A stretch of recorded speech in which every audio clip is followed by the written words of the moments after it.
Delhi international airport પર મોટી દુર્ઘટના। વહેલી સવારે ટર્મિનલ 1ની છત તૂટીને પાર્ક કરેલી ગાડીઓ પર પડી એકનું મોત, 5 ઘાયલ અને લોકોનું રેસ્ક્યુ કરાયું।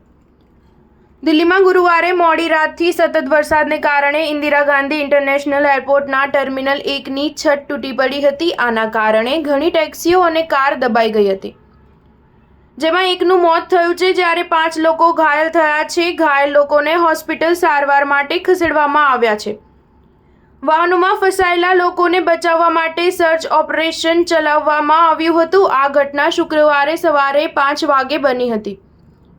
દિલ્હી ફાયર સર્વિસના અધિકારીઓએ જણાવ્યું કે ટર્મિનલ 1ની છતની શીટ સિવાય સપોર્ટ બીમ પણ તૂટી ગયો છે, જેના કારણે ટર્મિનલના પિકઅપ અને ડ્રોપ એરિયામાં પાર્ક કરેલી કારને નુકસાન થયું હતું। ઘાયલોને હોસ્પિટલમાં દાખલ કરવામાં આવ્યા છે। એરપોર્ટ પર 3 ફાયરની ગાડીઓ પહોંચી છે। નાગરિક ઉડ્ડયન મંત્રી કે. રામ મોહન નાયડુએ પણ આ ઘટના પર પ્રતિક્રિયા આપી હતી।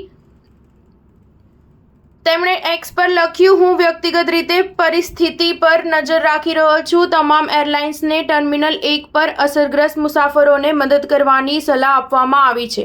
રેસ્ક્યુ ટીમ સ્થળ પર કામ કરી રહી છે। બચાવ કાર્ય હજુ પણ ચાલુ છે। દિલ્હી એનસીઆરમાં ગુરુવારે પહેલો પ્રી મોન્સૂન વરસાદ પડ્યો હતો। ગઈકાલથી સતત વરસાદને કારણે દિલ્હી એનસીઆરના ઘણા વિસ્તારોમાં રાતોરાત પાણીમાં ગરકાવ થઈ ગયા હતા।